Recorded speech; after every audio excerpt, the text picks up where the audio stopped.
அனைவருக்கும் வணக்கம். இந்த வீடியோவில் 11ஆம் வகுப்பு அரசியல் அறிவியல் புத்தகத்தில் தமிழகத்தில் அரசியல் வளர்ச்சி அப்படின்னு ஒரு யூனிட் இருக்கும். ஸோ அந்த யூனிட்டை இப்போ நம்ம கம்ப்ளீட்டாக ரிவிஷன் பார்க்க போகிறோம். இந்த வீடியோ பார்த்தீங்கன்னா ஹவுஸ் ஒய்ஃப் அதுக்கப்புறம் வேலைக்கு போயிட்டே படிக்கிறவங்களுக்காக தான் நான் முக்கியமாக க்ரியேட் பண்ணியிருக்கேன். இப்போ நீங்கள் ஹவுஸ் ஒய்ஃபாக இருந்தீங்கன்னா நீங்கள் வீட்டு வேலைகளை பார்க்கும்போது இந்த வீடியோவை போட்டு விட்டுருங்க. ஸோ இந்த வீடியோவில் நான் சொல்கிறத கேட்டுக்கிட்டே நீங்கள் உங்களுடைய வீட்டு வேலைகளை பார்த்துக்கலாம். அதேமாதிரி வேலைக்கு போகிறவங்களா இருந்தால் நீங்கள் ட்ராவல் பண்ணும்போது இந்த வீடியோவை போட்டு விட்டுருங்க. ஸோ இதில் சொல்கிறத கேட்டுக்கிட்டே நீங்கள் ட்ராவல் பண்ணிக்கலாம். முக்கியமான விஷயம், நீங்கள் செல்ஃப் ட்ரைவ் பண்ணும்போது இந்த மாதிரி பண்ண வேணாம். நீங்கள் வண்டி ஓட்டும் போது இந்த மாதிரி ட்ரை பண்ண வேணாம். மற்றபடி பஸ்ஸில் ட்ரெயின்லலாம் போனீங்கன்னா அப்போ இந்த வீடியோவை போட்டு விட்டுருங்க. கேட்டுக்கிட்டே நீங்கள் ட்ராவல் பண்ணிக்கலாம். சரியா? ஏன்னா இப்போ இந்த மாதிரி பண்ணுறதுனால நீங்கள் ரிவிஷனுக்குன்னு தனியாக டைம் கொடுக்க தேவையில்லை. இந்த வீடியோ பார்த்தாலே இந்த யூனிட்டை நீங்கள் கம்ப்ளீட்டாக ரிவிஷன் பார்த்த மாதிரி ஆகிடும். ஸோ ரிவிஷனுக்குன்னு நீங்கள் தனியாக டைம் கொடுக்க தேவையில்லை. நீங்கள் மற்ற வேலையை பார்க்கும்போது ரிவிஷனும் பார்த்த மாதிரி ஆகிடும். சரியா? சரி, ஓகே. இப்போ ஃபர்ஸ்ட் பாயிண்ட் பாருங்க. சென்னை மாகாணம் உருவாக்கப்பட்ட ஆண்டு 1801. சென்னை மாகாணம் உருவாக்கப்பட்ட ஆண்டு 1801. ஸோ அந்த காலகட்டத்தில் சென்னை மாகாணங்கிறது என்ன அப்படின்னு பார்த்தீங்கன்னா, ஆந்திராவுடைய சில பகுதிகள், கேரளாவுடைய சில பகுதிகள், கர்நாடகாவுடைய சில பகுதிகள், ஒடிசாவுடைய சில பகுதிகள், லட்சத்தீவு, அதுக்கப்புறம் இப்போ இருக்கிற இந்த தமிழ்நாடு இருக்கு இல்லையா? ஸோ இது எல்லாம் சேர்ந்தது தான் சென்னை மாகாணங்கிறது.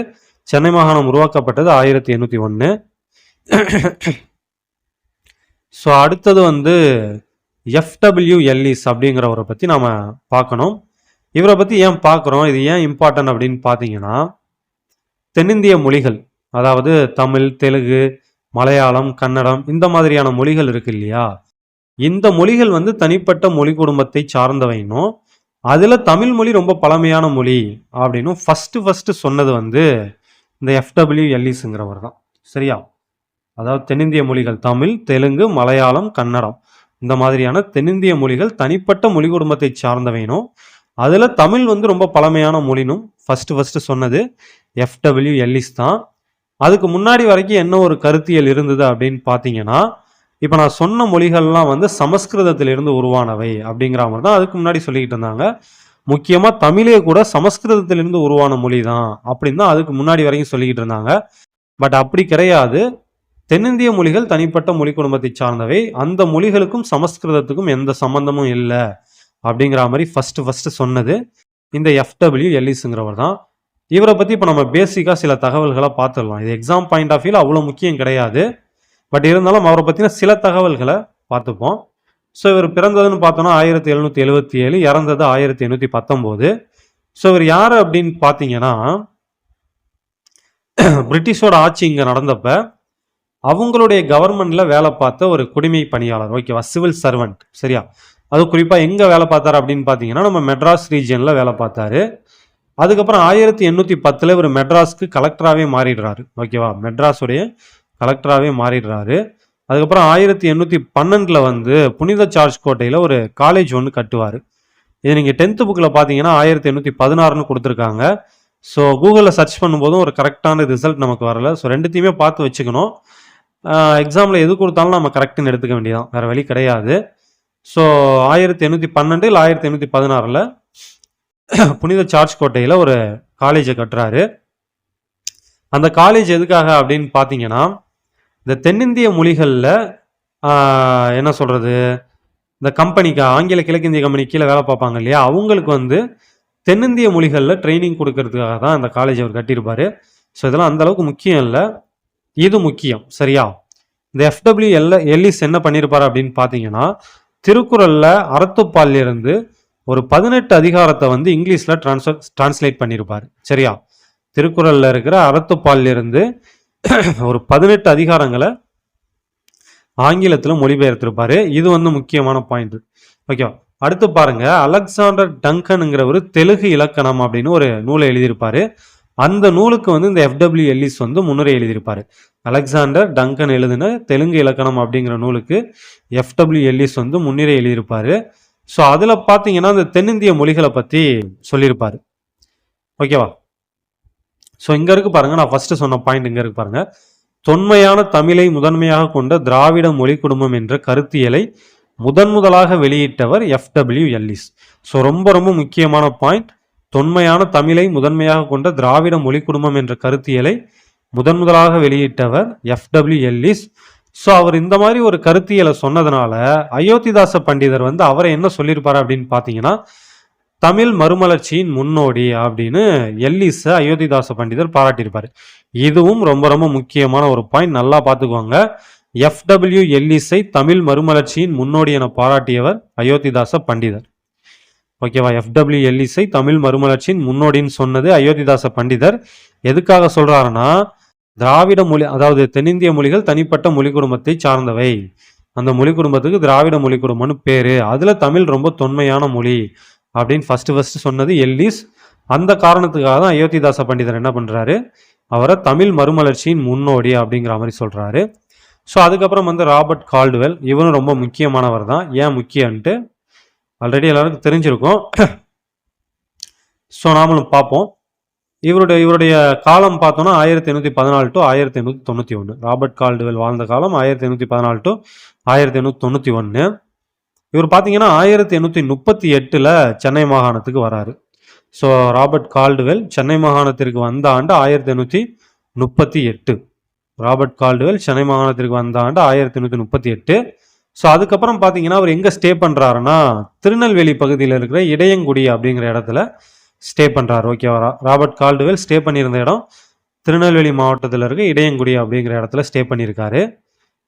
ரொம்ப ரொம்ப முக்கியமான பாயிண்ட் இதுதான். இவர் என்ன பண்ணுறாருன்னா 1856 திராவிட அல்லது தென்னிந்திய மொழிகளின் ஒப்பிலக்கணம் அப்படின்னு ஒரு நூலை வெளியிடுவார். ஸோ 1856 திராவிட அல்லது தென்னிந்திய மொழிகளின் ஒப்பிலக்கணம் என்ற நூலை வெளியிட்டவர் ராபர்ட் கால்டுவெல். திராவிட அல்லது தென்னிந்திய மொழிகளின் ஒப்பிலக்கணம் என்ற நூலை ராபர்ட் கால்டுவெல் வெளியிட்ட ஆண்டு 1856. சரியா? ஸோ அந்த நூலில் அவர் என்ன சொல்லியிருக்காருன்னா, ஏற்கனவே எல்லிஸ் சொல்லியிருந்தார் இல்லையா, அதாவது இந்த தென்னிந்திய மொழிகள் தனிப்பட்ட மொழி குடும்பத்தை சார்ந்தவை, அந்த மொழி குடும்பத்துக்கு திராவிட மொழி குடும்பம்னு பேரு, அதில் தமிழ் ரொம்ப தொன்மையான மொழின்ட்டு எஃப்டபிள்யூ எல்லிஸ் ஆல்ரெடி சொல்லியிருந்தார் இல்லையா. ஸோ அதை வந்து ராபர்ட் கால்டுவெல் அவருடைய அந்த புத்தகத்தில் உறுதிப்படுத்துறாரு. இந்த தென்னிந்திய மொழிகளின் ஒப்பிலக்கணம்ங்கிற புத்தகத்தில் எல்லிஸோட கருத்தை வந்து இவர் உறுதிப்படுத்துறாரு.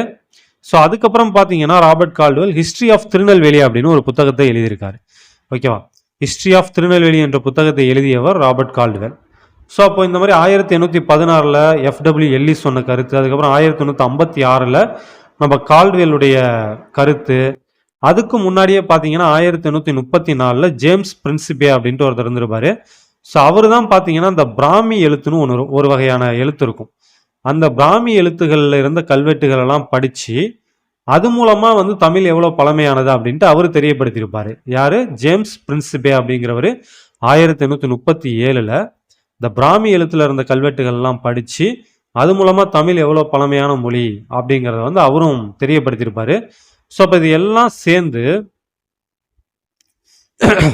இந்திய கலாச்சாரம் வந்து ஒரு தனிப்பட்ட கலாச்சாரம் கிடையாது, அதில் வந்து ஆரியர் அல்லாதவர்களும் இருந்திருக்காங்க அப்படிங்கிற ஒரு புது கருத்தியலை கொண்டு வரும். சரி, அதுக்கு முன்னாடி வரைக்கும் பார்த்தீங்கன்னா சமஸ்கிருதம் தான் பெருசு, ஆரியர்கள் தான் பெரியவங்க அப்படிங்கிற மாதிரி தான் இருந்தது.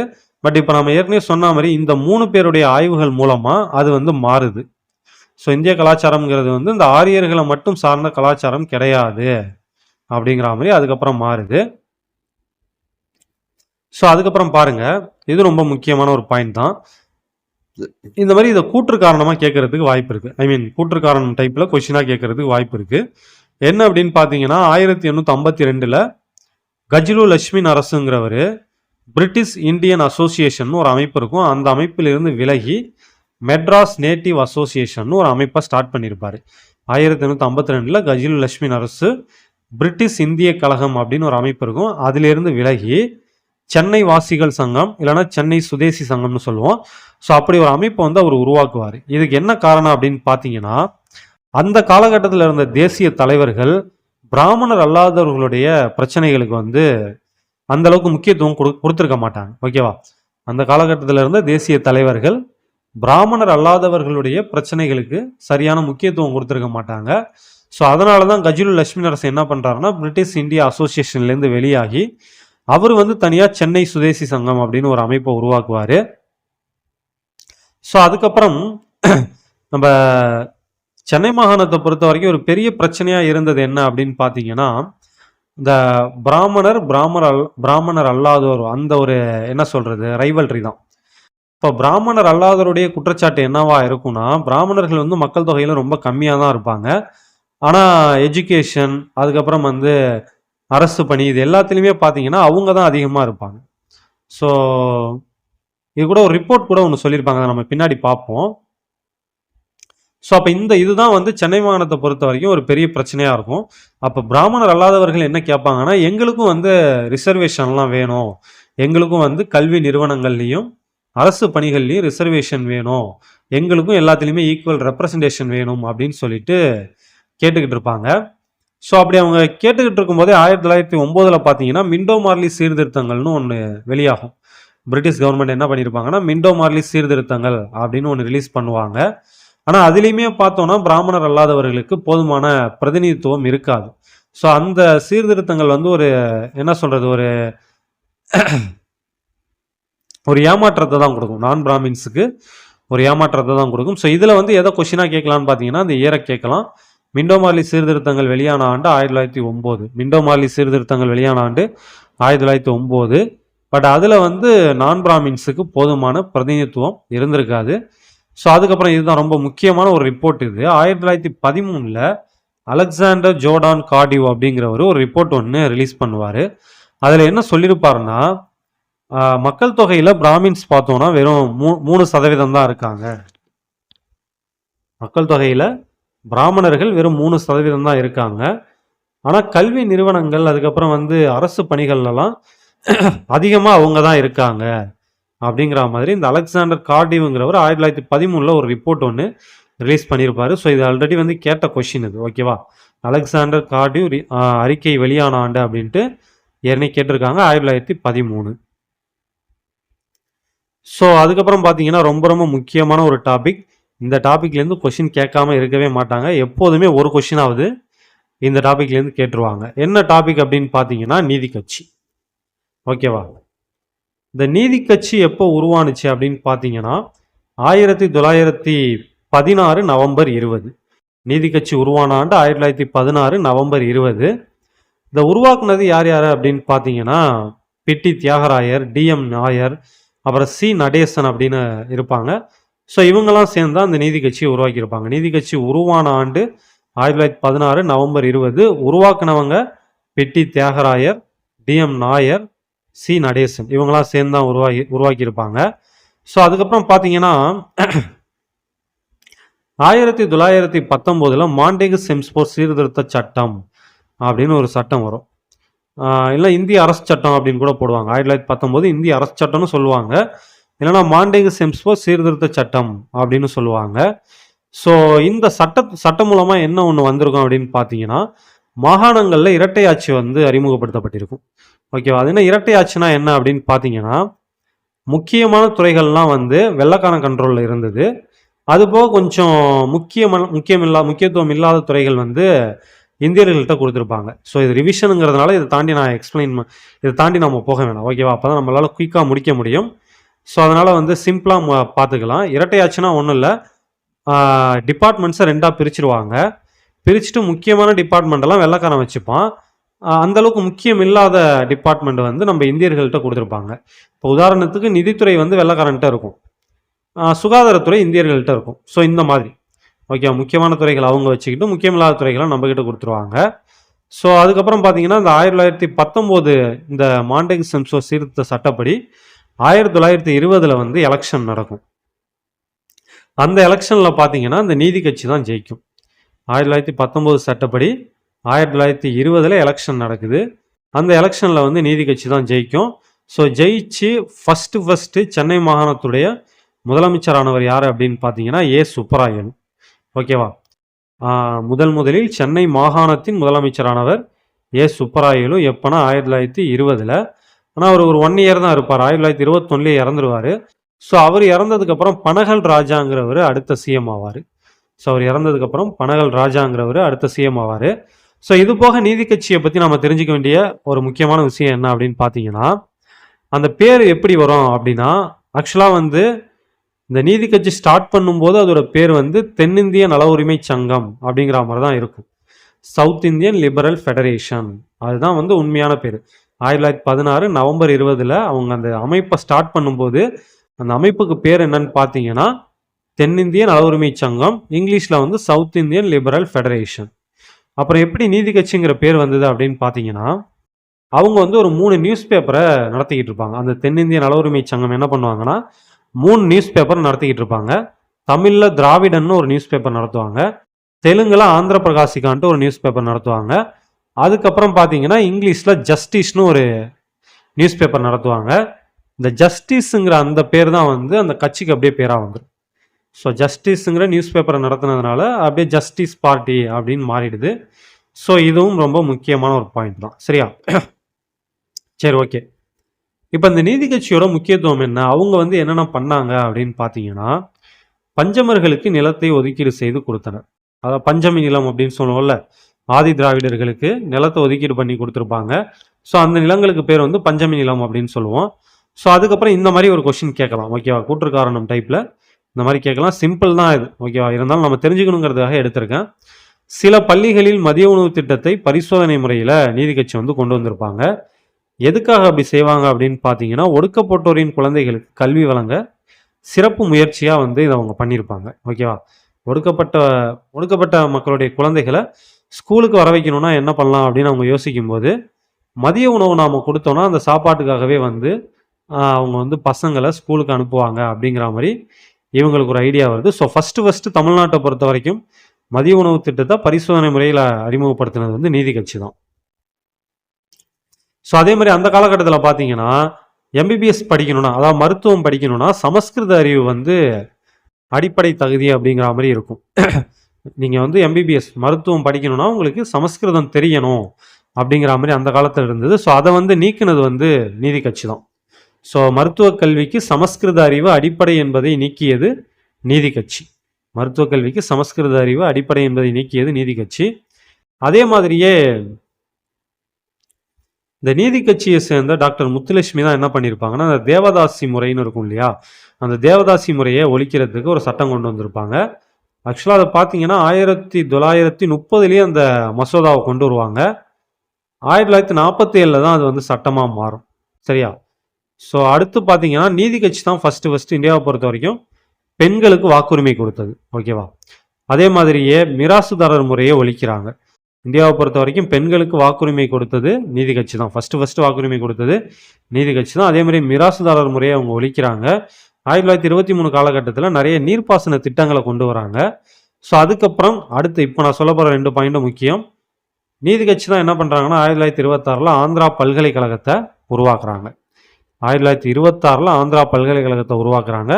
அதே மாதிரி 1929 அண்ணாமலை பல்கலைக்கழகம்னு ஒன்று ஸ்டார்ட் பண்ணுறாங்க. ஸோ 1929 அண்ணாமலை பல்கலைக்கழகத்தை உருவாக்குனதும் நீதி கட்சி தான். 1929 அண்ணாமலை பல்கலைக்கழகத்தை உருவாக்குனதும் நீதி கட்சி தான். ஸோ அடுத்து நம்ம பார்க்க போகிறது பெரியார். ஸோ பெரியாரை பார்த்தீங்கன்னா சிறைப்பறவை அப்படின்னு சொல்லுவாங்க. ஏன்னா ஒரு 15 வருஷத்தில் 23 வாட்டி வந்து சிறைக்கு போயிட்டு வந்திருப்பாரு. ஸோ அதனால் வந்து பெரியாரை சிறைப்பறவை அப்படிங்கிற மாதிரி சொல்லுவாங்க. ஸோ 15 வருஷத்தில் 23 வாட்டிக்கு சிறைக்கு போனதுனால பெரியாரை சிறைப்பறவை அப்படின்னு சொல்லுவாங்க. ஸோ அதுக்கப்புறம் பார்த்தீங்கன்னா 1937 வந்து இந்திய எதிர்ப்பு போராட்டம் ஒன்று நடக்கும். அந்த போராட்டத்தில் அந்த போராட்டத்தை நடத்துனதுனால வந்து பெரியாரை வந்து அரெஸ்ட் பண்ணியிருப்பாங்க. ஸோ அப்படி அரெஸ்ட் ஆகி அவர் ஜெயிலில் இருக்கும்போதே 1938 நீதி கட்சியோட தலைவராக வந்து பெரியாரை சூஸ் பண்ணுவாங்க, ஓகேவா? ஸோ பெரியார் நீதி கட்சியின் தலைவரான ஆண்டு 1938. பெரியார் நீதி கட்சியின் தலைவரான ஆண்டு 1938.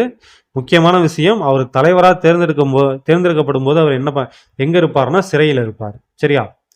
ஸோ அதுக்கப்புறம் பார்த்தோன்னா 1938 இந்த நீதி கட்சி வந்து ஒரு ரெசல்யூஷன், ஒரு தீர்மானம் ஒன்று நிறைவேற்றியிருப்பாங்க. ஸோ அதில் அவங்க என்ன சொல்லியிருப்பாங்க அப்படின்னு பார்த்தீங்கன்னா, தமிழ்நாடை வந்து ஒரு தனி நாடாக ஆக்கணும். ஸோ அந்த தமிழ்நாடு வந்து பிரிட்டிஷோட நேரடி கண்ட்ரோலில் இருக்கணும் அப்படிங்கிற மாதிரி கேட்பாங்க. ஆக்சுவலாக பார்த்தீங்கன்னா நீதி கட்சியோட வீழ்ச்சிக்கு இதுவும் ஒரு முக்கியமான காரணம். ஏன்னா நீதி கட்சியோடைய கொள்கை என்ன அப்படின்னு பார்த்தோன்னா, விடுதலை அடையணும், வெள்ளக்காரன்ட்டேருந்து விடுதலை வாங்கணும் அப்படிங்கிறதெல்லாம் அவங்க கொள்கை கிடையாது. அவங்களுடைய கொள்கையே கொஞ்சம் வித்தியாசமானது தான். மற்ற மாநிலங்களை கம்பேர் பண்ணும்போது தமிழ்நாட்டில் இருந்த இந்த நீதி கட்சியோட கொள்கை பார்த்தீங்கன்னா கொஞ்சம் வித்தியாசமானது. ஸோ அவங்க என்ன சொல்கிறாங்கன்னா, எங்களுக்கு விடுதலைலாம் வேணாம், எங்களை தனி நாடாக பிரித்து விட்டுருங்க, நாங்கள் இந்தியாவிலே இருக்க விரும்பலை, எங்களை தனி நாடாக பிரித்து விட்டுருங்க, நாங்கள் உங்கள் கண்ட்ரோல்லே இருந்துக்கிறோம் அதாவது பிரிட்டிஷ் கண்ட்ரோல்லே இருந்துக்கிறோம் அப்படிங்கிறது தான் நீதி கட்சியுடைய ஒரு கொள்கையாக இருந்தது. ஸோ இதனால தான் வந்து பிற்காலத்தில் பார்த்தீங்கன்னா மக்களிடையே அவங்களுக்கு செல்வாக்கு போயிடும். ஒரு கட்டத்தில் வந்து அவங்க சுத்தமாகவே வந்து மக்கள் செல்வாக்கையே இழந்துருவாங்க. சரி, ஓகே. ஸோ என்ன சொல்கிறாங்க, நான் பார்த்த பாயிண்ட் தான் அது.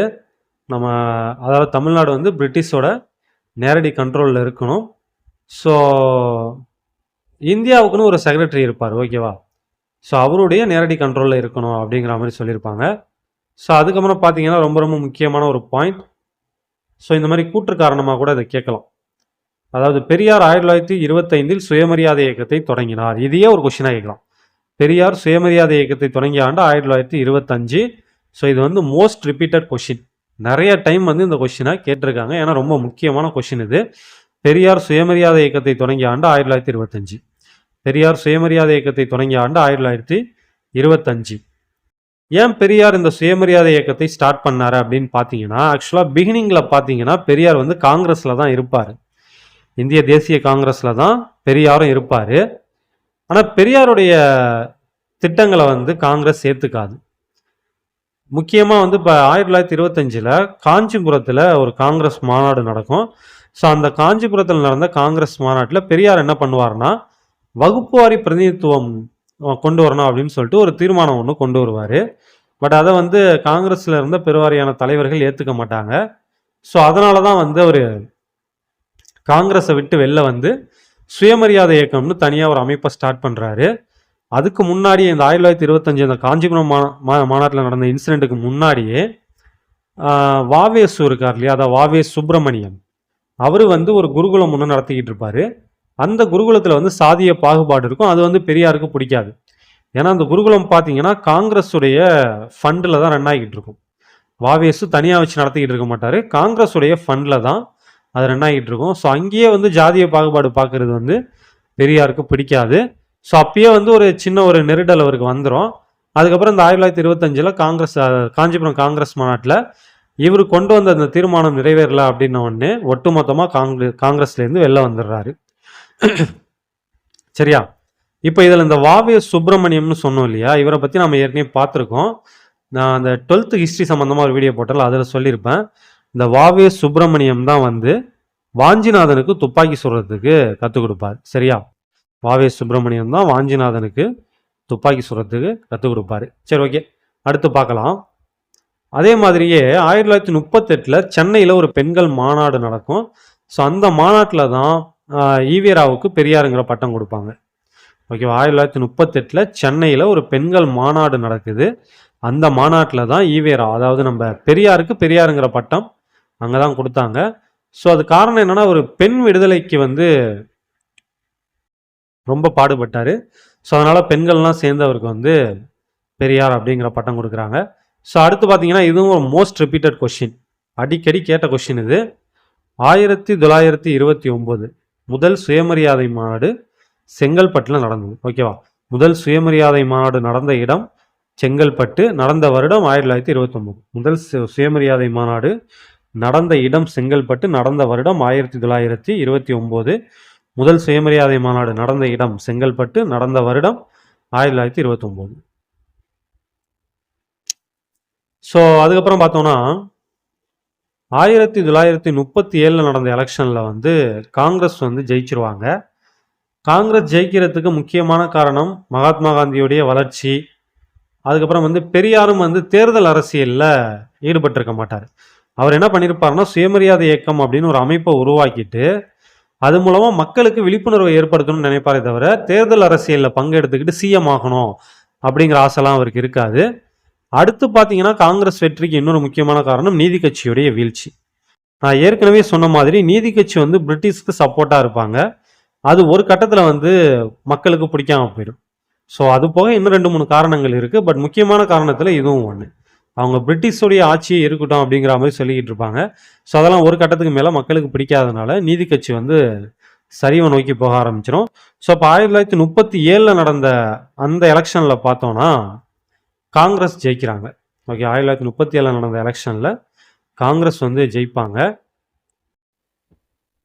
ஸோ காங்கிரஸ் ஜெயிச்சு ராஜாஜி சென்னை மாகாணத்துடைய முதலமைச்சர் ஆவார்.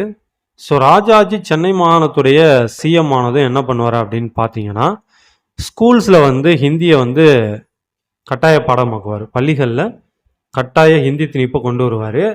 ஸோ இதை எதிர்த்து வந்து பெரியார் போராட்டம் நடத்துவார். ஸோ அப்போ தான் வந்து பெரியாரை அரெஸ்ட் பண்ணுவாங்க. ஸோ அப்படி அரெஸ்ட் ஆகி அவர் ஜெயிலில் இருக்கும்போது தான் நம்ம ஏற்கனவே பார்த்த மாதிரி நீதி கட்சியோட தலைவராக அவரை செலக்ட் பண்ணுவாங்க. சரியா? அதே மாதிரி இன்னொரு முக்கியமான விஷயம் என்ன அப்படின்னு பார்த்தீங்கன்னா, இந்த ஹிந்தி எதிர்ப்பு போராட்டம் நடக்குது இல்லையா, இந்த காலகட்டத்தில் தான் வந்து ம. சிங்காரவேலருக்கு பெரியார் மேலேயும் இந்த சுயமரியாதை இயக்கத்து மேலேயும் ஒரு மதிப்பு மரியாதையும் வரும். இப்போ ம. சிங்காரவேலர் யார் அப்படின்னு பார்த்தீங்கன்னா, ஒரு கம்யூனிஸ்ட், ஓகேவா, ஒரு பொது உடைமைவாதி. 1925 கம்யூனிஸ்ட் பார்ட்டியை உருவாக்கியிருப்பார். 1925 கம்யூனிஸ்ட் பார்ட்டியை உருவாக்கியிருப்பார். ஸோ இவர் வந்து தென்னிந்தியாவுடைய என்ன சொல்றது, தென்னிந்திய பொது உடைமைவாதத்தின் தந்தை அப்படின்னு கூட இவரை சொல்லுவாங்க. தென்னிந்திய பொது உடைமைவாதத்தின் தந்தை அப்படின்னு கூட ம. சிங்காரவேலரை சொல்லுவாங்க. ஸோ அந்த அந்த ஹிந்தி எதிர்ப்பு போராட்டம் நடந்த காலகட்டத்தில் பெரியார் மேலையும் சுயமரியாதை இயக்கத்து மேலையும் ம. சிங்காரவேலருக்கு ஒரு நல்ல அபிப்பிராயம் வருது. ஸோ அப்போ அவர் என்ன நினைக்கிறாரு அப்படின்னு பார்த்தீங்கன்னா, கம்யூனிஸ்ட் பார்ட்டியையும் செல்ஃப் ரெஸ்பெக்ட் மூமெண்ட்டையும் சேர்த்து அது மூலமாக மக்களுக்கு வந்து நல்லது பண்ணலாம் அப்படிங்கிற மாதிரி அவருக்கு தோணும். ஸோ பெரியாருக்கும் அதில் எதுவும் ஆட்சேபனை இருக்காது. அப்போ என்ன பண்ணுவாங்கன்னா, ஈரோடு பிளான் அப்படின்னு ஒரு பிளான் கொண்டு வருவாங்க. ஈரோடு திட்டம் அப்படின்னு சொல்லுவோம். ஈரோடு திட்டம்னா ஒன்றும் இல்லை, கம்யூனிஸ்ட் பார்ட்டியும் செல்ஃப் ரெஸ்பெக்ட் மூமெண்ட், அதாவது சுயமரியாதை இயக்கமும் சேர்ந்து வந்து மக்களுக்காக சில விஷயங்களை செஞ்சாங்க. ஸோ அதுக்கு பேர் தான் வந்து ஈரோடு திட்டம்ங்கிறது. ஸோ அடுத்து வந்து பெரியார் ஸ்டார்ட் பண்ண இந்த சுயமரியாதை இயக்கத்துடைய முக்கிய நோக்கங்கள் என்னென்ன அப்படின்னு பார்த்தோன்னா, திராவிட சமூகத்தை உண்மையான பகுத்தறிவு கொண்ட சமூகமாக மாற்றுதல். திராவிட சமூகத்தை உண்மையான பகுத்தறிவு கொண்ட சமூகமாக மாற்றுதல், இது வந்து ஒரு நோக்கம். ஸோ அடுத்து பார்த்தீங்கன்னா, திராவிடர்களின் பண்டைய தமிழ் பண்பாட்டினை அவர்களுக்கு கற்பித்தல். ஸோ அடுத்து வந்து பிராமணிய ஆதிக்கத்திலிருந்து திராவிட சமூகத்தை பாதுகாத்தல். ஸோ அதான் save the Dravidian society from the domination of Aryan culture. சொன்னால் ஆரிய கலாச்சாரத்தின் ஆதிக்கத்திலிருந்து திராவிட சமூகத்தை பாதுகாத்தல். அதுக்கப்புறம் இந்த இந்து மதத்தில் இருக்கிற இந்த பிராமணர்களுடைய ஆதிக்கம், அதுக்கப்புறம் மூட நம்பிக்கைகள், இதெல்லாம் வந்து ரிமூவ் பண்ணுறது மூலமாக ஹிந்து மதத்தை வந்து சீர்திருத்தம் பண்ணுறது. ஸோ இதெல்லாம் தான் வந்து பெரியார் ஸ்டார்ட் பண்ண இந்த சுயமரியாதை இயக்கத்துடைய முக்கிய நோக்கங்கள். ஸோ அதுக்கப்புறம் இதை நம்ம ஏற்கனவே பார்த்தது தான், ஜஸ்டிஸ் பார்ட்டி வந்து எப்படி வந்து வீழ்ச்சியை நோக்கி போணுச்சு அப்படிங்கிறதுக்கு சில பாயிண்ட்ஸ் கொடுத்துருப்பாங்க. ஸோ நம்ம ஏற்கனவே சொன்னதான், இருந்தாலும் ஒரு டைம் பார்த்துக்கலாம். ஏன் அதை நம்ம முக்கியமாக பார்க்கணும் அப்படின்னு பார்த்தீங்கன்னா, 1920 37 வரைக்குமே பார்த்தோன்னா ஜஸ்டிஸ் பார்ட்டி சென்னை மாகாணத்தை பொறுத்த வரைக்கும் ஒரு வலிமையான ஒரு கட்சியாக தான் இருக்கும். ஸோ அதுக்கப்புறம் தான் வந்து அந்த 30ஓட கடைசி கட்டத்தில் பார்த்தோன்னா அதோட வீழ்ச்சி ஆரம்பமாயிடும். ஸோ அதுக்கான காரணங்கள்னு பார்த்தோன்னா, ஃபஸ்ட்டு வந்து இந்த ஒடுக்கப்பட்ட மக்கள், அதுக்கப்புறம் சிறுபான்மையினர்கிட்ட ஜஸ்டிஸ் பார்ட்டிக்கு அந்த அளவுக்கு ஒரு சப்போர்ட் இருக்காது. ஒடுக்கப்பட்ட மக்கள் அப்புறம் சிறுபான்மையினர் இவங்க மத்தியில் வந்து ஜஸ்டிஸ் பார்ட்டி தான், நீதி கட்சிக்கு அந்த அளவுக்கு ஒரு சப்போர்ட் இருக்காது. அதே மாதிரியே நீதி கட்சி பார்த்தீங்கன்னா ஒரு பகுத்தறிவு சிந்தனை உள்ள ஒரு கட்சி தான். நீதி கட்சிங்கிறது ஒரு பகுத்தறிவு சிந்தனை உள்ள சமூக சீர்திருத்தத்தை விரும்புகிற ஒரு கட்சி தான். ஸோ அது ஒரு புதுவிதம், அந்த கட்சி ஸ்டார்ட் பண்ணும்போது அது புதுசாக இருந்தது. ஓகேவா, அந்த சமூக சீர்திருத்தம் பகுத்தறிவு சிந்தனைலாம் வந்து அந்த கட்சி ஸ்டார்ட் பண்ணும்போது புது விஷயமா இருந்தது. ஆனால் அதுக்கப்புறம் பெரியார் வந்து சுயமரியாதை இயக்கத்தை ஸ்டார்ட் பண்ணதுக்கப்புறம் இந்த சுயமரியாதை இயக்கம் பார்த்தோன்னா நீதி கட்சியை விட ஒரு பெரிய ஒரு சமூக சீர்திருத்த இயக்கமாக மாறிடுது. ஸோ அதனால் வந்து இங்கே இருக்கிற மக்களுடைய, அதாவது நீதி கட்சி மேலே இருந்த மக்களுடைய அந்த பார்வை ஃபுல்லாக சுயமரியாதை இயக்கம் பக்கம் போயிடுது. ஸோ அப்போ நீதி கட்சிக்கான தேவை வந்து இல்லாமல் போயிடுது. ஸோ அதுக்கப்புறம் பார்த்தோன்னா இன்னொரு முக்கியமான விஷயம், நீதி கட்சியில் இருந்தவங்க ஃபுல்லாகவே பார்த்தீங்கன்னா பெரிய பெரிய ஆளுங்களாக இருந்தாங்க. அதே மாதிரி ஏற்கனவே சொன்ன மாதிரி அவங்க பிரிட்டிஷுக்கு சப்போர்ட் பண்ணிக்கிட்டு இருந்தாங்க. ஸோ அவங்களுடைய கொள்கை என்னன்னா, பிரிட்டிஷே நம்மளை ஆட்சி செய்யலாம், தமிழ்நாடு தனிநாடா, அதை சென்னை மாகாணத்தை தனிநாடாக பிரித்து கொடுத்துடணும், அது வந்து பிரிட்டிஷோட நேரடி கண்ட்ரோல் கீழே இருக்கணும்.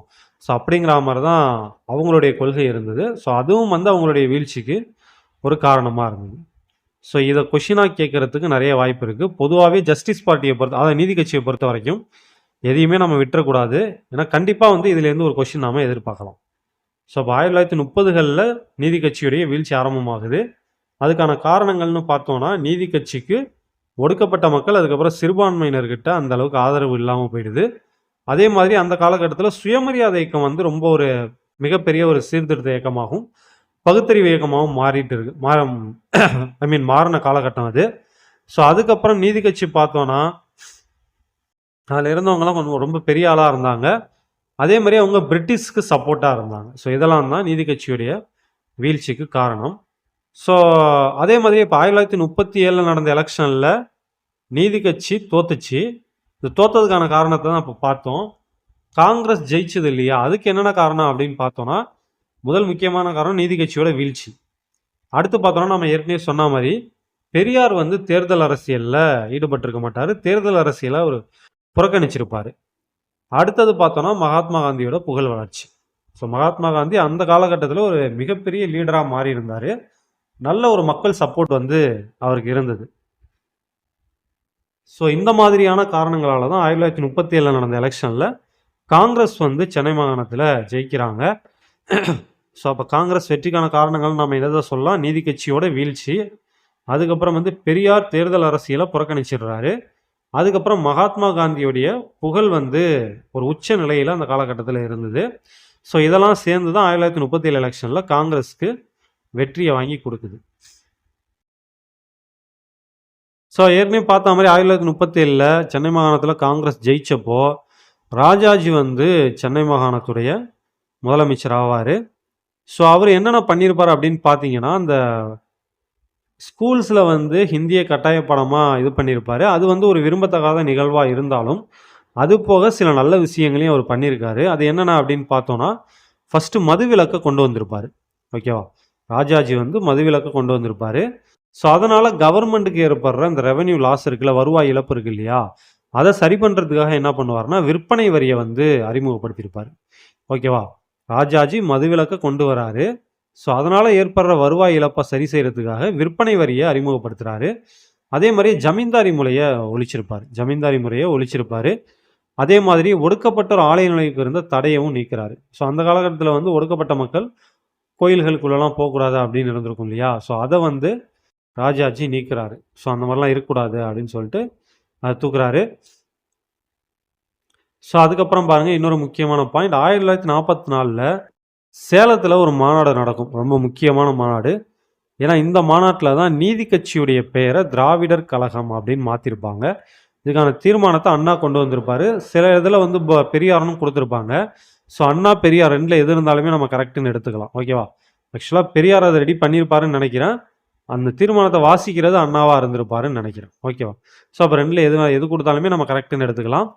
1944ல் சேலத்தில் நடைபெற்ற மாநாட்டில் நீதி கட்சியின் பெயர் திராவிடர் கழகம் என மாற்றப்பட்டது. 1944ல சேலத்துல நடந்த மாநாட்டுல நீதி கட்சியோட பேர் வந்து திராவிடர் கழகம் அப்படின்னு மாறுது. ஸோ அதுக்கப்புறம் பார்த்தீங்கன்னா, பெரியார் வந்து திராவிட நாடு மாநாடு அப்படின்னு ஒண்ணு நடத்துவாரு. ஸோ அந்த மாநாட்டுல திராவிடர்களுக்கு தனி திராவிட நாடு வேணும் அப்படின்னு சொல்லி கேட்கிறாரு. அதே மாரி திராவிட நாடு திராவிடர்களுக்கே அப்படிங்கிறது அவருடைய கொள்கை முழக்கமா இருந்தது.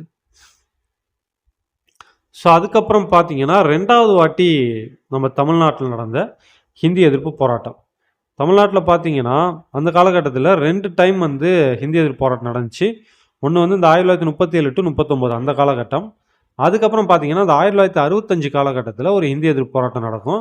ஸோ இந்த டைம் எதனால அந்த போராட்டம் நடக்கும் அப்படின்னு பார்த்தீங்கன்னா, 1965 ஜனவரி 26ல ஹிந்தி வந்து இந்தியாவுடைய அலுவலக மொழி, இந்தியாவுடைய அஃபிஷியல் லாங்குவேஜ் அப்படின்னு சொல்லிட்டு ஒரு அறிவிப்பு ஒண்ணு வரும். ஓகேவா? 1965 ஜனவரி 26ல ஹிந்தி வந்து இந்தியாவுடைய அதிகாரப்பூர்வ மொழி அப்படின்ட்டு ஒரு அறிவிப்பு வரும். ஆர்டிக்கிள் 313 படி இந்த அறிவிப்ப வந்து சென்ட்ரல் கவர்ன்மெண்ட் வந்து வெளியிட்டிருப்பாங்க. ஓகேவா? 1965 ஜனவரி 26 1965 ஜனவரி 26 ஹிந்தி நம்ம நாட்டுடைய அதிகாரப்பூர்வ மொழி, அஃபிஷியல் லாங்குவேஜ் அப்படிங்கிற மாரி ஆர்டிக்கிள் 313 கீழ வந்து பார்லிமென்ட் டிக்ளேர் பண்ணியிருப்பாங்க. ஸோ திமுக என்ன பண்ணுவாங்கன்னா, அந்த 1965 ஜனவரி 26 துக்க நாளா வந்து அனுசரிக்க தீர்மானம் போட்டிருப்பாங்க. ஸோ இதையே கூட கொஸ்டினா கேட்கலாம். இந்த மாரி கூற்று காரணம் டைப்லயே இத கேட்கலாம். கூற்றுல என்ன கொடுத்துடலாம்னா, திமுக 1965 ஜனவரி 26 துக்க நாளாக அனுசரிக்க தீர்மானித்தது அப்படின்னு கூற்றுல கொடுத்துடலாம். காரணத்துல பார்த்தீங்கன்னா, இந்த 1965 ஜனவரி 26ல ஹிந்தி வந்து இந்தியாவுடைய அதிகாரப்பூர்வ மொழியா அறிவிக்கப்பட்டது அப்படின்னு சொல்லிட்டு காரணத்துல கொடுத்துடலாம். ஸோ இப்படி கொடுத்தாங்கன்னா கூற்று காரணம் சரி, மேலும் காரணம் கூற்றை விளக்குகிறது அப்படிங்கிற மாதிரி நம்ம ஆன்சர் பண்ற மாதிரி இருக்கும். சரியா? ஸோ அடுத்து பார்த்தீங்கன்னா, தமிழ்நாட்டை பொறுத்த வரைக்கும் காங்கிரஸ் வந்து பலவீனமாகறதுக்கு இந்த ஹிந்தி வந்து அஃபிஷியல் லாங்குவேஜ்னு சொன்னாங்க இல்லையா, அதுவும் ஒரு காரணம். தமிழ்நாட்டை பொறுத்த வரைக்கும் காங்கிரஸ் கட்சி பலவீனமாகறதுக்கு ஹிந்தி வந்து அஃபிஷியல் லாங்குவேஜ்னு அறிவித்ததும் ஒரு காரணம். ஏன்னா தமிழ்நாட்டை பொறுத்த வரைக்கும் 1967 வரைக்குமே காங்கிரஸோட ஆட்சி தான் நடந்தது. கண்டினியூஸாக தொடர்ந்து வந்து அவங்க தான் ஆட்சியில் இருந்தாங்க. பட் அதுக்கப்புறம் இந்த இந்தி திணிப்பு, அதுக்கப்புறம் இன்னும் ஒரு சில விஷயங்களால தான் வந்து தமிழ்நாட்டில் காங்கிரஸ் வீக் ஆணுச்சு. ஸோ அதுக்கப்புறம் பார்த்தீங்கன்னா, இந்த 1937 எலெக்ஷனில் வந்து காங்கிரஸ் ஜெயிச்சுது அப்படின்னு நம்ம பார்த்தோம் இல்லையா. ஸோ அப்போ என்ன நடந்திருக்கும் அப்படின்னு பார்த்தீங்கன்னா, 1939ல் செகண்ட் வேர்ல்டு வார் வந்து ஸ்டார்ட் ஆகிருக்கும். அதாவது 2ஆம் உலகப்போர் வந்து ஸ்டார்ட் ஆகிருக்கும். ஸோ அந்த 2ஆம் உலகப்போரில் பிரிட்டிஷ் என்ன பண்ணிடுவாங்கன்னா, இந்தியாவையும் ஈடுபடுத்திடுவாங்க. எங்களுக்கு ஆதரவாக நீங்களும் வந்து சண்டை போடுங்கன்னு இந்தியாவையும் சேர்த்து கூட்டு போயிடுவாங்க. அப்படி கூட்டு போகும்போது என்ன பண்ணுவாங்கன்னா, இங்கே இருக்கிற யார்கிட்டையுமே சொல்லியிருக்க மாட்டாங்க, யாருக்கிட்டையும் பர்மிஷன் கூட வாங்கியிருக்க மாட்டாங்க. இங்கே ஒரு கவர்மெண்ட் இருக்குது, ஓகேவா. இந்தியாவில் ஒவ்வொரு மாகாணத்துலேயும் தேர்ந்தெடுக்கப்பட்ட ஒரு அரசு இருக்கும். இப்போ எப்படி சென்னை மாகாணத்தில் ராஜாஜி தலைமையில் ஒரு அரசு இருக்கோ, அதே மாதிரி அனைத்து மாகாணங்களிலும் தேர்ந்தெடுக்கப்பட்ட ஒரு அரசு இருக்கும்.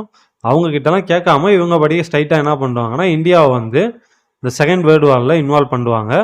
ஸோ அதை எதிர்த்து என்ன பண்ணுவாங்கன்னா, இந்த காங்கிரஸ் அமைச்சரவை இருக்கு இல்லையா, எல்லா மாகாணத்துலேயும் அவங்க வந்து ரிசைன் பண்ணுவாங்க. சென்னை மாகாணத்தை பொறுத்த வரைக்கும் ராஜாஜியுமே வந்து ரிசைன் பண்ணுவார். இந்த யூனிட்ல என்ன ஒரு பெரிய ஒரு குழப்பம் அப்படின்னு பார்த்தீங்கன்னா, பாயிண்ட்ஸ்லாம் வந்து ஒரு ஆர்டராகவே கொடுக்கல, கண்ணாபுண்ணான்னு மாற்றி மாற்றி கொடுத்துருக்காங்க. அதாவது வருடங்கள் ரொம்ப முன்ன பின்ன இருக்கு. சரியா? இது ஆக்சுவலாக இவங்க என்ன பண்ணியிருக்கலாம்னா, 1937ல் இந்த ராஜாஜி ரூல் பற்றி கொடுத்துருந்தாங்க இல்லையா, அதுலேயே வந்து இந்த பாயிண்டை கொடுத்துருக்கலாம். பட் அந்த மாதிரி கொடுக்காம இந்த யூனிட் ஃபுல்லாகவே வந்து தகவல்களை கண்ணாபுண்ணான்னு அங்கேயும் இங்கேயும் கொடுத்து வச்சுருக்காங்க. சரியா? சரி, ஓகே. அடுத்தது பாருங்க, 1949ல் வந்து அறிஞர் அண்ணா என்ன பண்ணுவார்னா, இந்த திராவிட முன்னேற்ற கழகம் அப்படின்னு ஒரு கட்சியை ஸ்டார்ட் பண்ணுவார். ஸோ திராவிட முன்னேற்ற கழகம் தொடங்கப்பட்ட ஆண்டு 1949, தொடங்கியவர் அறிஞர் அண்ணா. திராவிட முன்னேற்ற கழகம் தொடங்கப்பட்ட ஆண்டு 1949, தொடங்கியவர் அறிஞர் அண்ணா. ஸோ அண்ணாவை பற்றி இன்னும் சில விஷயங்கள் பின்னாடி இருக்கும். சரி, ஓகே, நம்ம அதை பின்னாடி பார்த்துக்கலாம். அடுத்து என்ன கொடுத்துருக்காங்க அப்படின்னு பாருங்க, 1951ல் உச்சநீதிமன்றம் ஜாதிவாரி இடஒதுக்கீட்டை ரத்து செய்தது அப்படின்னு சொல்லி கொடுத்துருக்காங்க. ஸோ அதுக்கப்புறம் 1951ல் ஃபர்ஸ்ட் கான்ஸ்டியூஷனல் அமெண்ட்மெண்ட் ஆக்ட் மூலமாக திரும்ப ரிசர்வேஷனை கொண்டு வந்துடுவாங்க. ஆக்சுவலாக என்ன கதை இது அப்படின்னு பார்த்தீங்கன்னா, தமிழ்நாட்டில் வந்து சுதந்திரத்துக்கு முன்னாடியிலிருந்தே வந்து ரிசர்வேஷன் கொடுத்துக்கிட்டு இருப்பாங்க. கல்வி நிறுவனங்கள், அதுக்கப்புறம் அரசு பணிகளில் சுதந்திரத்துக்கு முன்னாடியிலேருந்தே தமிழ்நாடை பொறுத்த வரைக்கும் ரிசர்வேஷன் கொடுத்துக்கிட்டு இருப்பாங்க. ஆனால் இப்போ 1950ல் இந்திய அரசியலமைப்பு சட்டம் நடைமுறைக்கு வந்ததுக்கு அப்புறம் அதில் என்ன சொல்லியிருப்பாங்க அப்படின்னு பார்த்தீங்கன்னா, ஆர்டிகல் 14ல் வந்து சட்டத்தின் முன் அனைவரும் சமம் அப்படின்னு சொல்லியிருப்பாங்க. அதே மாதிரி ஆர்டிகல் 15ல் ஜாதி, மதம், இனம், பால் இதெல்லாம் வச்சு பாகுபாடு காட்டக்கூடாது, அரசு வந்து எல்லாரையும் ஒரே மாதிரி ஈக்குவலாக ட்ரீட் பண்ணணும், உயர் ஜாதியினருக்கு ஒரு மாதிரி ட்ரீட் பண்ணுறது, அப்புறம் கொஞ்சம் நம்ம தாழ்த்தப்பட்டவன் சொல்கிறோம் இல்லையா, ஒடுக்கப்பட்டவர்கள், அவங்கள ஒரு மாதிரி ட்ரீட் பண்ணுறது அப்படிலாம் இருக்கக்கூடாது, அரசை பொறுத்த வரைக்கும் எல்லாருமே ஒன்று தான், கவர்மெண்ட்டை பொறுத்த வரைக்கும் எல்லாருமே ஒன்று தான், எல்லாரையும் ஒரே மாதிரி தான் ட்ரீட் பண்ணணும் அப்படின்ட்டு அரசியலமைப்பில் சொல்லியிருப்பாங்க. ஸோ அப்போ அதை வந்து பேஸாக எடுத்துக்கிட்டு சம்பகம் துரைராஜன், இல்லைனா செண்பகம் துரைராஜன் அப்படின்னு கூட புத்தகத்தில் இருக்கும். ஸோ அவங்க வந்து என்ன பண்ணுவாங்கன்னா, சுப்ரீம் கோர்ட்டில் போயிட்டு ஒரு கேஸ் ஒன்று ஃபைல் பண்ணுவாங்க. இந்த மாதிரி இந்திய அரசியலமைப்பு சட்டத்திலேயே சட்டத்தின் முன் அனைவரும் சமம்னு இருக்குது, ஜாதி, மத, இனம் இதெல்லாம் வச்சு பேதம் காட்டக்கூடாதுன்னு இருக்குது. ஆனால் தமிழ்நாட்டில் என்ன பண்ணுறாங்கன்னா, ரிசர்வேஷன் ஒரு கான்செப்ட் வச்சுருக்காங்க. அந்த கான்செப்ட் மூலமாக வந்து ஜாதிகளுக்கு இடையில் பேதம் காட்டுறாங்க. அதாவது ஒரு சில ஜாதியினருக்கு அரசு பணிகளில் முன்னுரிமை கொடுக்குறாங்க, ரிசர்வேஷன் கொடுக்குறாங்க, இது அரசியலமைப்பு சட்டத்துக்கு எதிரானது, அதனால் தமிழ்நாட்டில் ஃபாலோ பண்ணுற அந்த ரிசர்வேஷனை வந்து தூக்கணும் அப்படின்னு சொல்லிட்டு சம்பகம் துரைராஜனுங்கிறவங்க ஒரு கேஸ் ஒன்று ஃபைல் பண்ணுவாங்க. ஸோ அந்த கேஸுக்கு ஜட்ஜ்மெண்ட் என்ன வரும்னா, தமிழ்நாட்டில் கொடுத்துக்கிட்டு இருந்த இந்த ரிசர்வேஷன் வந்து செல்லாது, அது வந்து அரசியலமைப்பு சட்டத்துக்கு எதிரானது அப்படின்னு சொல்லி ஜட்ஜ்மெண்ட் கொடுத்துருவாங்க. ஸோ அப்போ வந்து தமிழ்நாட்டில் பார்த்தோன்னா பெரிய அளவில் போராட்டம் வெடிக்கும். ஏன்னா அது வரைக்கும் ரிசர்வேஷன் மூலமாக தான் எல்லாரும் வேலைக்கெல்லாம் போய்கிட்டு இருந்தாங்க, கல்வி நிறுவனங்களில் சேர்ந்து படிச்சுக்கிட்டு இருந்தாங்க, எல்லாரும் மீன்ஸ் அனைத்து சமூகத்தினரும். ஸோ சடனாக வந்து ரிசர்வேஷனை கேன்சல் பண்ணோடனே எல்லாரும் கோவம் வந்துடுது. ஸோ அப்போ பெரிய அளவில் போராட்டங்கள் நடக்குது. ஸோ அப்போ என்ன நடக்கும் அப்படின்னு பார்த்தீங்கன்னா, அரசியலமைப்பை திருத்துவாங்க. ஏன்னா அந்த அவங்க என்ன பண்ணியிருப்பாங்க, சண்பகம் துரைராஜங்கிறவங்க என்ன பண்ணியிருப்பாங்க, அரசியலமைப்பில் இந்த மாதிரி சொல்லியிருக்கு, அதை மீறி சென்னை மாகாணத்தில் இந்த மாதிரி ரிசர்வேஷன் கொடுக்குறாங்க அப்படின்னு சொல்லி தான் அவங்க கேஸ் ஃபைல் பண்ணியிருப்பாங்க. ஸோ அப்போ இவங்க என்ன பண்ணிடுவாங்கன்னா அரசியலமைப்பையே திருத்துவாங்க. ஸோ ஃபஸ்ட்டு அமெண்ட்மெண்ட்டே அதுதான், ஓகேவா, முதலில் செய்யப்பட்ட அரசியலமைப்பு திருத்த சட்டமே அதுதான். என்ன பண்ணியிருப்பாங்கன்னா, இந்த அரசியலமைப்பில் திருத்தம் பண்ணி சட்டத்தின் முன் எல்லாரும் சமந்தான், அதில் எந்த மாற்று கருத்தும் இல்லை, இருந்தாலும் சமூக ரீதியாகவும் கல்வி ரீதியாகவும் பின்தங்கிய நிலையில் இருக்கிற மக்களுக்கு அரசு வந்து சில சிறப்பு சலுகைகளை கொடுக்கலாம், அது வந்து தப்பு கிடையாது அப்படிங்கிற மாதிரி அரசியலமைப்பு சட்டத்தை திருத்திருப்பாங்க. ஏன்னா தாழ்த்தப்பட்ட, அதாவது சமூக ரீதியாகவும் கல்வி ரீதியாகவும் பின்தங்கினவங்களை மேலே கொண்டு வரணும்னா அந்த மாதிரி ரிசர்வேஷன்லாம் கொடுத்தா தான் முடியும். ஸோ அதனால் வந்து அரசாங்கம் அதை பண்ணலாம் அப்படிங்கிற மாதிரி ஒரு சட்ட திருத்தத்தை கொண்டு வந்து தமிழ்நாட்டில் கொடுத்த ரிசர்வேஷனை திரும்பவும் வாங்கியிருப்பாங்க, ஓகேவா. அதை வந்து ஃபஸ்ட்டு சுப்ரீம் கோர்ட் கேன்சல் பண்ணியிருக்கோம். இந்த அமெண்ட்மெண்ட், அதாவது முதல் அரசியலமைப்பு திருத்த சட்டம் மூலமாக அதை திரும்பவும் கொண்டு வந்திருப்பாங்க. ஸோ அடுத்து பாருங்கள், ராஜாஜி ஆட்சி.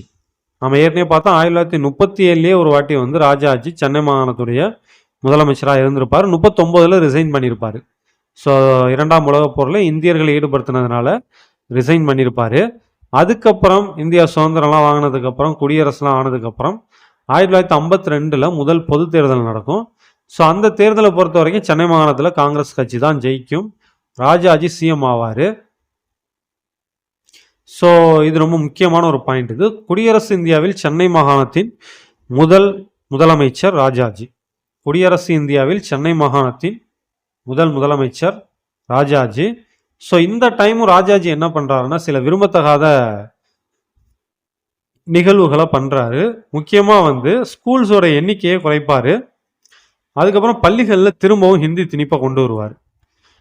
ஹிந்தி வந்து கட்டாயம் அப்படிங்கிற மாதிரி திரும்பி கொண்டு வராரு. ஸோ இது எல்லாத்தையும் விட முக்கியமாக ஒரு பண்ண ஒரு மிகப்பெரிய ஒரு சம்பவம் என்ன அப்படின்னு பார்த்தீங்கன்னா, குலக்கல்வி திட்டம் அப்படின்னு ஒன்று கொண்டு வருவார். அதாவது இப்போ ஒரு பையன் இருக்கானா, அவன் காலையில் ஸ்கூல் போய் படிக்கணும், அதுக்கப்புறம் ஈவினிங் வந்து என்ன பண்ணணும்னா அவங்க பரம்பரை வேலை என்னவோ அதை பார்க்கணும் அப்படிங்கிற மாதிரி ஒரு திட்டத்தை கொண்டு வந்திருப்பார். ஸோ இந்த திட்டத்துக்கு வந்து கடுமையான எதிர்ப்பு வரும். ஸோ அது வந்து ஒரு கட்டத்தில் ராஜாஜியோடைய பதவி விலகலுக்கே வந்து காரணமாயிடும். ஸோ அப்போ ராஜாஜி என்ன பண்ணுவார்னா, 1954 தன்னுடைய சிஎம் பதவியை வந்து ராஜினாமா பண்ணிடுவார். ஸோ ராஜாஜி சிஎம் பதவியை ராஜினாமா பண்ணதுக்கப்புறம் அடுத்தது சிஎம் ஆகிறவர் the great, the one and only Kamarajar. எனக்கு மிகவும் பிடித்த ஒரு மனிதர். ஸோ காமராஜ் அப்படின்ட்டு ஒரு படம் கூட இருக்குது. நம்ம காமராஜர் ஐயாவுடைய வாழ்க்கை வரலாறு படமாக எடுத்திருப்பாங்க. அந்த படத்தை இது வரைக்கும் நான் ஒரு 20-30 வாட்டி பார்த்துருப்பேன். ஸோ அந்த அளவுக்கு எனக்கு ரொம்ப பிடித்த ஒரு மனிதர். ஸோ காமராஜருடைய காலம் அப்படின்னு பார்த்தோம்னா, அதாவது சிஎம்மா காமராஜர் இருந்த காலகட்டம் அப்படின்னு பார்த்தோம்னா 1954 to 1963. சிஎம்மா காமராஜர் இருந்த காலகட்டம் 1954 to 1963. ஸோ காமராஜர் சிஎம் ஆனது என்ன பண்ணுறாருன்னா, ராஜாஜி கொண்டு வந்திருந்த அந்த குலக்கல்வி திட்டத்தை ஒழிக்கிறாரு. ஸோ இன்னும் நிறைய வந்து தமிழகத்துக்கு நல்லது பண்ணியிருப்பார். ஃபைனலாக என்ன பண்ணிட்டு வரானா, ஒரு தப்பான ஒரு டெசிஷன் என்ன எடுத்துகிட்டு வரானா, 1963 அவர் வந்து தன்னுடைய சிஎம் பதவியை ராஜினாமா பண்ணிடுவார். ராஜினாமா பண்ணிட்டு என்ன பண்ணுவார்னா, கட்சி பணிக்கு போயிடுவார். ஏன்னா அந்த காலகட்டத்தில் காங்கிரஸ் வந்து கொஞ்சம் டவுன் ஆகிக்கிட்டு இருக்கும். காங்கிரஸ் வந்து கொஞ்சம் வீழ்ச்சியை நோக்கி போய்கிட்டு இருக்கும். 1960 அப்புறமே பார்த்தோன்னா காங்கிரஸ் வீழ்ச்சியை நோக்கி போய்கிட்டு இருக்கும். ஸோ அப்போ ஃபஸ்ட்டு வந்து கட்சியை பலப்படுத்தணும் அப்படிங்கிறதாக என்ன பண்ணுவார்னா, இவர் சிஎம் போஸ்ட்டை ரிசைன் பண்ணிவிட்டு கட்சி பணிக்கு போயிடுவார். ஸோ இந்த திட்டத்துக்கு பேர் வந்து காமராஜ் பிளான், காமராஜ் திட்டம் அப்படின்னு ஒரு பேர் வச்சிருப்பாரு. ஸோ அந்த மாதிரி ஒரு இந்த சிஎம் பதவியை ராஜினாமா பண்ணிட்டு கட்சி பணிக்கு போகிறதுனால வந்து இந்தியன் நேஷனல் அதாவது காங்கிரஸ் கட்சி என்ன பண்ணியிருப்பாங்கன்னா இவரை வந்து தலைவராக்கியிருப்பாங்க. ஓகேவா? இந்திய அளவில் வந்து அவரை காங்கிரஸ் கட்சிக்கு தலைவராக்கியிருப்பாங்க. ஸோ காமராஜ் ரிசைன் பண்ண வருஷம் 1963. ஸோ காமராஜர் ரிசைன் பண்ணதுக்கப்புறம் அடுத்து சிஎம் ஆகிறவர் பக்தவச்சலம்ங்கிறவர். ஸோ அவருடைய காலகட்டத்தில் வந்து உணவு பற்றாக்குறை வரும். அதுக்கப்புறம் வந்து நம்ம ஏற்கனவே பார்த்தோம் இல்லையா 1965 இந்திய எதிர்ப்பு போராட்டம், அதுவும் வந்து இந்த பக்தவச்சலம் காலகட்டத்தில் தான் நடந்தது. ஓகேவா? ஸோ ஏற்கனவே பார்த்தீங்கன்னா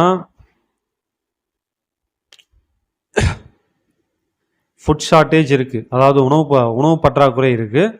ஸோ போதாக்குறைக்கு இந்த மாதிரி இந்தி திணிப்பும் வந்ததும் மக்களுடைய கோபம் ஃபுல்லாக காங்கிரஸ் மேலே திரும்புது. ஸோ அதனால தான் பார்த்தீங்கன்னா அடுத்த எலெக்ஷனில் வந்து காங்கிரஸ் தோற்றுரும். 1967 ஒரு எலெக்ஷன் நடக்கும். ஸோ அந்த எலெக்ஷனில் வந்து காங்கிரஸ் தோற்றுரும். திமுக வந்து ஃபஸ்ட் டைம் வந்து ஜெயிப்பாங்க. திமுக ஜெயிச்சு அறிஞர் அண்ணா வந்து சிஎம் ஆவாங்க. ஸோ அவங்க என்னென்ன பண்ணியிருப்பாங்க அப்படின்னு பார்த்தீங்கன்னா 1969 மெட்ராஸ் மாநிலத்தோட பேரை தமிழ்நாடு அப்படின்னு மாற்றிருப்பாங்க. ஸோ மெட்ராஸ் மாநிலத்தின் பெயரை தமிழ்நாடுன்னு மாற்றினவர் அறிஞர் அண்ணா 1969. ஆக்சுவலாக 67லேயே தீர்மானம் போட்டுருவாங்க. பட் அது பார்லிமெண்ட்லாம் போயிட்டு அது வந்து சட்டமாகி வரத்துக்கு 1969 ஆயிடும். அதே மாதிரி அறிஞர் அண்ணா பார்த்தீங்கன்னா குடிசை மாற்று வாரியத்தை உருவாக்கியிருப்பார். ஸோ அதுக்கப்புறம் சிவில் மேரேஜஸ் ஆக்ட் அப்படின்னு ஒரு சட்டத்தை கொண்டு வந்திருப்பார். சிவில் மேரேஜஸ் ஆக்ட், அதாவது என்ன சொல்கிறது, குடிமை திருமணங்கள் சட்டம்னு நினைக்கிறேன். ஸோ அப்படின்னு ஒரு சட்டத்தை கொண்டு வந்திருப்பார். அதுக்கப்புறம் வந்து இவர் மும்மொழி கொள்கையை வந்து எதிர்ப்பார். மும்மொழி கொள்கைனா இங்கிலீஷ் இருக்கும், ஹிந்தி இருக்கும், அதுக்கப்புறம் அந்த எந்த மாநிலமோ அந்த மாநிலத்துடைய மொழி, இந்த மூணுத்தையுமே படிக்கணும் அப்படிங்கிறதான் மும்மொழி கொள்கை. அண்ணா என்ன பண்ணுவார்னா அந்த மும்மொழி கொள்கையை ரிஜெக்ட் பண்ணிட்டு இருமொழி கொள்கை போதும் அப்படின்னு சொல்லிட்டு இங்கிலீஷ் அதுக்கப்புறம் அந்த ரீஜனல் லாங்குவேஜ், இப்போ தமிழ்நாட்டில் இருக்கோன்னா தமிழ் இங்கிலீஷ் ரெண்டு மட்டும் போதும் அப்படிங்கிற மாதிரி அறிஞர் அண்ணா சொல்லியிருப்பார். அதே மாதிரியே ஃபஸ்ட்டு மலிவு விலை அரிசி திட்டத்தை அறிமுகப்படுத்தினது அறிஞர் அண்ணா தான். ஃபஸ்ட்டு மலிவு விலை அரிசி திட்டத்தை அறிமுகப்படுத்தினது அறிஞர் அண்ணா தான். அதாவது ₹1 ஒரு படி அரிசி அப்படிங்கிற மாதிரி கொண்டு வந்தது அறிஞர் அண்ணா தான். ஸோ இதில் பார்த்தீங்கன்னா அண்ணா வந்து 1967 சிஎம் ஆவார். ஆனால் 69லேயே பார்த்தீங்கன்னா துரதிர்ஷ்டவசமாக 69லேயே இறந்துருவார். அவர் இறந்ததுக்கப்புறம் வந்து கருணாநிதி அவர்கள் சிஎம் ஆவாங்க. சரியா? ஸோ அதுக்கப்புறம் இதை பாருங்கள், தமிழ்நாட்டில் சுதந்திரத்துக்கு பிறகு திராவிட ஆட்சி. ஸோ 1949லேயே வந்து திமுக கட்சியை ஸ்டார்ட் பண்ணியிருப்பாங்க நம்ம பார்த்தோம். ரைட்டா? 1949லேயே திமுகங்கிற கட்சியை வந்து அறிஞர் அண்ணா ஸ்டார்ட் பண்ணியிருப்பார். ஆனால் 1957 தான் வந்து அவர் தேர்தல் அரசியலுக்குள்ளே வருவார்.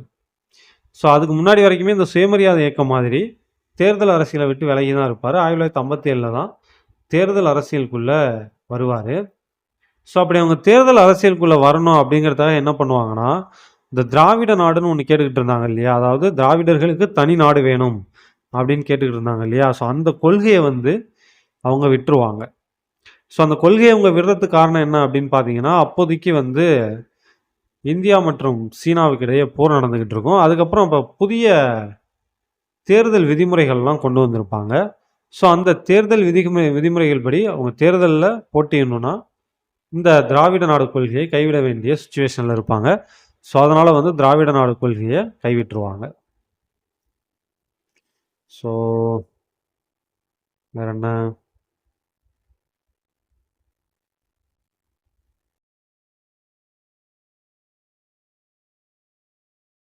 ஸோ அதுக்கப்புறம் பார்த்தீங்கன்னா 1972 எம்ஜி ராமச்சந்திரன் அவர்கள் அனைத்து இந்திய அண்ணா திராவிட முன்னேற்ற கழகம் அப்படின்னு ஒரு கட்சியை ஸ்டார்ட் பண்ணியிருப்பாங்க.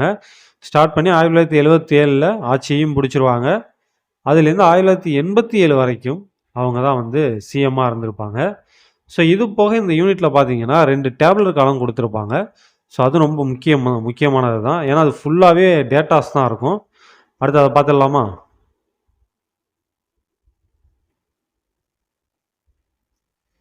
ஸோ இதில் பாருங்கள், தமிழ்நாட்டு அரசியலை பொறுத்த வரைக்கும் நடந்த சில முக்கியமான நிகழ்வுகளை கொடுத்துருப்பாங்க. அதில் ஃபஸ்ட்டு பாருங்கள், 1914 திராவிடர் கழகத்தின் தோற்றம். 1914 திராவிடர் கழகத்தின் தோற்றம்.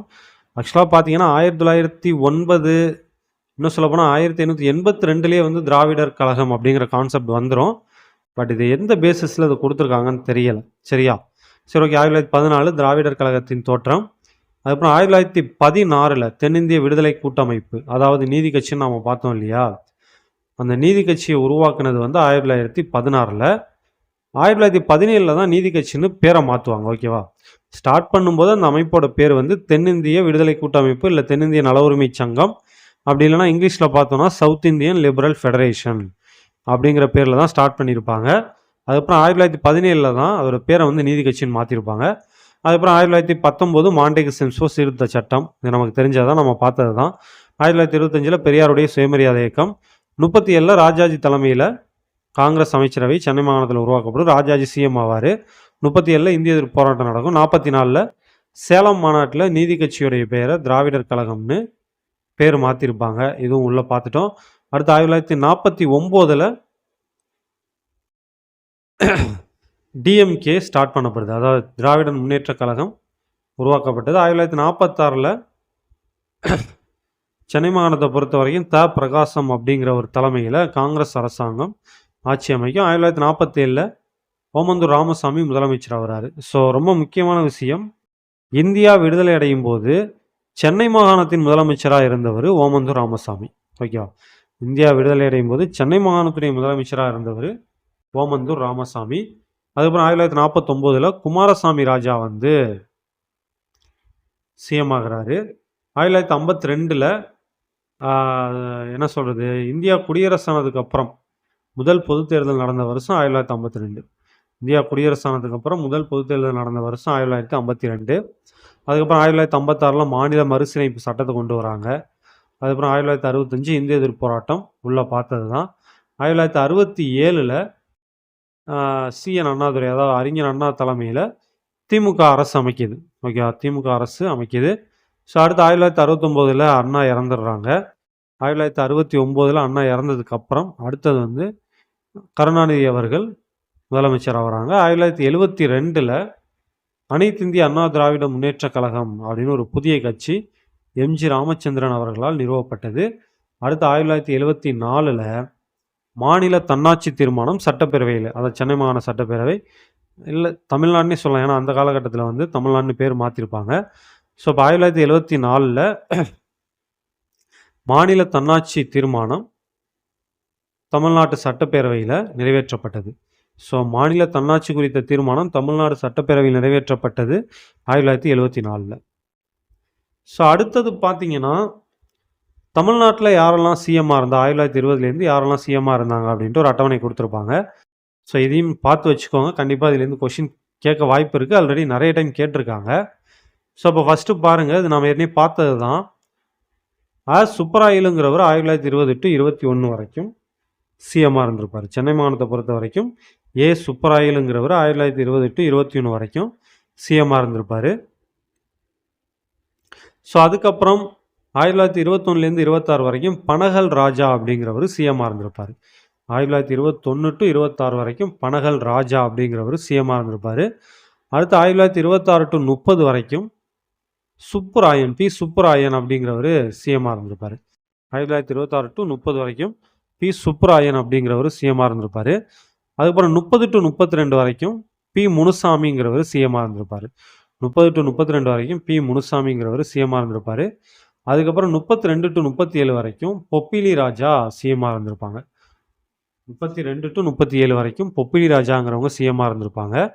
ஸோ அப்படி அவங்க சிஎம்மாக இருக்கும்போது இடைப்பட்ட காலத்தில் அப்போ பார்த்தீங்கன்னா பிடி ராஜனுங்கிறவர் 1936 வந்து சிஎம்மாக இருந்திருப்பார். அதேமாதிரி 1937 கேவி ரெட்டி வந்து சிஎம்மாக இருந்திருப்பார். ஸோ பிடி ராஜன், கேவி ரெட்டி.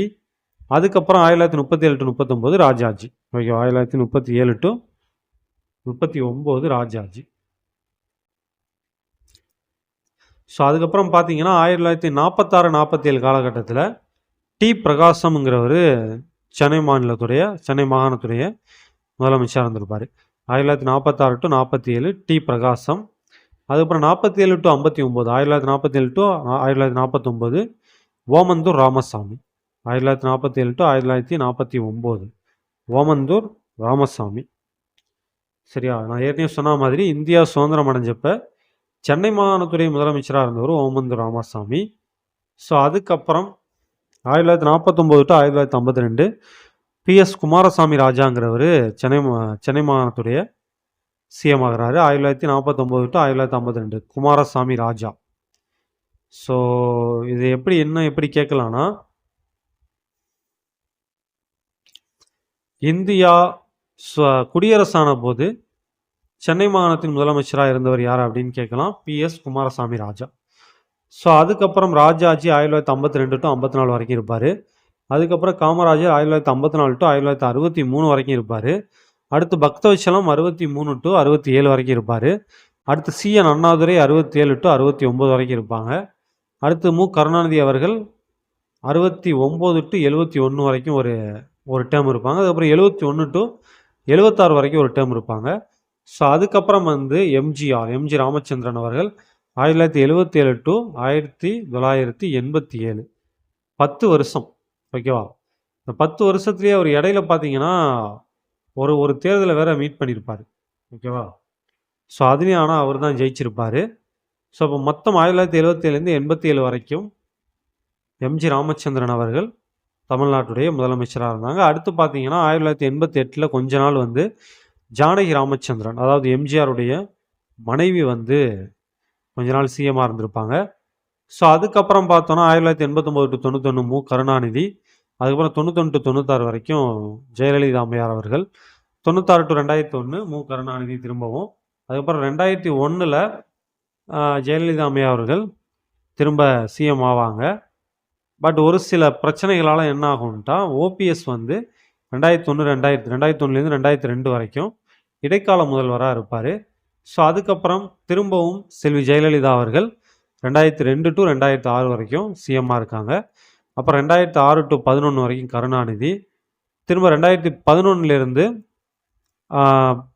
16 வரைக்கும் ஜெயலலிதா அம்மையார் அவர்கள் இருப்பாங்க. இதில் ஒரு 2012 ஓ பன்னீர்செல்வம் இடைக்கால முதல்வராக இருப்பார்.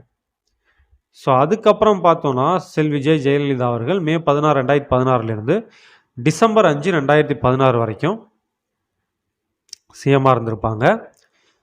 ஸோ அதுக்கப்புறம் ஓ பன்னீர்செல்வம் ஒரு 3 மாதம் மட்டும் டிசம்பர் 2016லேருந்து பிப்ரவரி 2017 வரைக்கும் சிஎம்மாக இருந்திருப்பாங்க.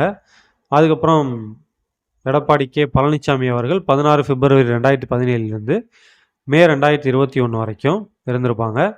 ஸோ ஃபைனலாக பார்த்தீங்கன்னா நம்ம அப்பா மு.க. ஸ்டாலின் அவர்கள் 7 மே 2021லேருந்து இப்போ வரைக்கும் சிஎம்மாக இருக்காங்க.